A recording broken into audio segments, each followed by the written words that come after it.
Tony, may I be mother? Of course. Drop of milk, would you Thank like you. it with lemon, darling? Milk, thank you. Oh, I could use this cup of tea. Tell me, since the Prime Minister made you a dame, has it altered your pattern of life much?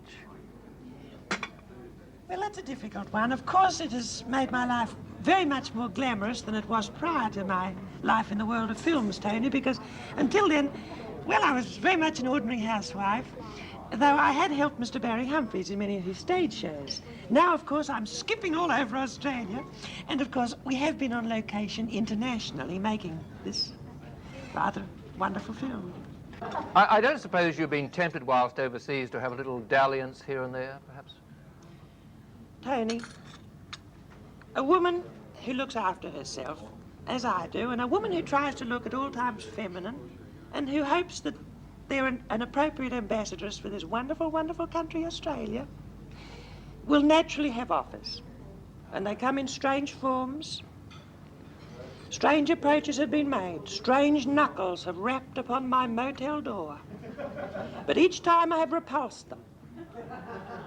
They just have to look at me and I repulse them. Speaking of the Prime Minister again, do you think whilst he's overseas that he'll behave rather like Bazza? Well, no, because he is conscious of Australia's image.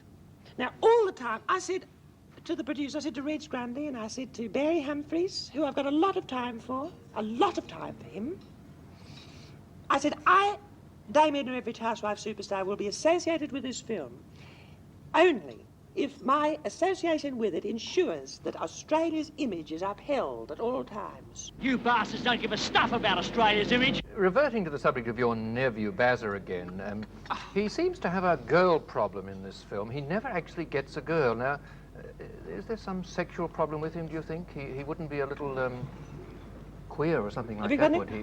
I should hope are moving with the times. We live in a permissive society. Goodness me, I wouldn't be here talking to you, would I? In the Starlight Room of the Terrace Hotel, Brisbane, if we did not live in a permissive society. We're talking about sex, and I'm going to talk about it now because it is a subject, whether we like it or not. Would you say he was a fine example of Australian manhood? Well, I think he is a fine example of Australian manhood, and a typical one too. Though some would say that not many wear the double-breasted suit these days, I would disagree, because it is the Gatsby look, isn't it? That's true, yes. You see? Fashion is treading in the heels of my nephew.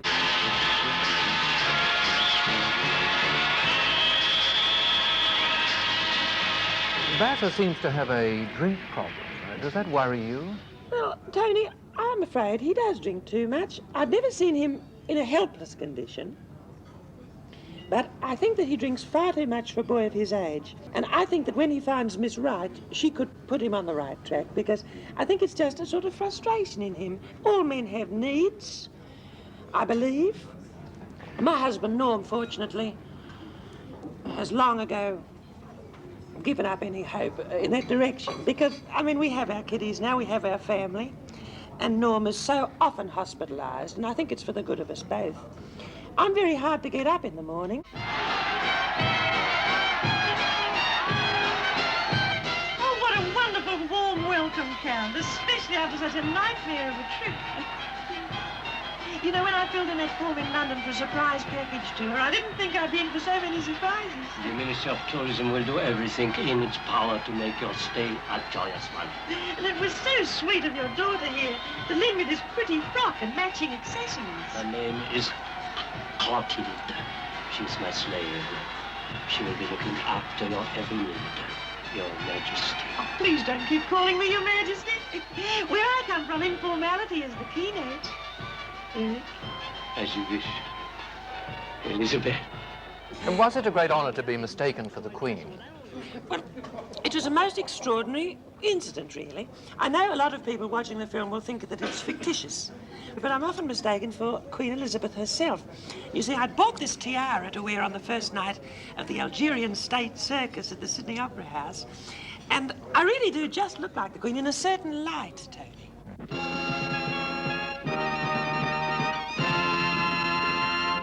I gather that you're rather fond of royalty. What's your feeling about Prince Philip? Well, he is perhaps the most beautifully spoken Greek in the world, with the exception, I suppose, of Nana Mouskouri.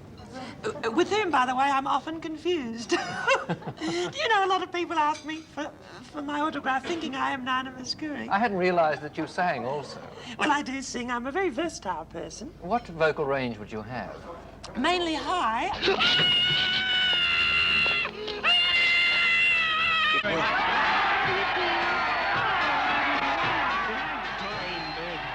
You're obviously friendly with the Prime Minister. He's awarded you this dameship. Well, I really wouldn't like to go into the ins and outs of that. Do you have a secret passion for him, perhaps? Well, he's more my height. All I can say is that I'm a happily married woman. I'm a very happily married woman, and I would never allow any little feelings that the Prime Minister and I might have about each other to interfere with Norm and I's relation, my relationship. It's too important to me, Tony, too important to me. Though I must say that I have been invited to be Al Grasby's Supergirl. Now, this is a first. No one knows this, but I have been approached. You see, Mr. Grasby is very like my husband Norm in many, many ways, except he's on his feet, of course. Your husband dresses like that? Well, my husband likes, since I've been a superstar, he's tried in his own way to catch up. It's so sad. He wears colourful dressing gowns in the hospital. In the repat, you see him sometimes with lame reveres. He used to just get round in an old fawn check dressing gown and funny old slippers. It was so sad. But now, of course, he's very like Al Grasby in a way, of course, though he's white.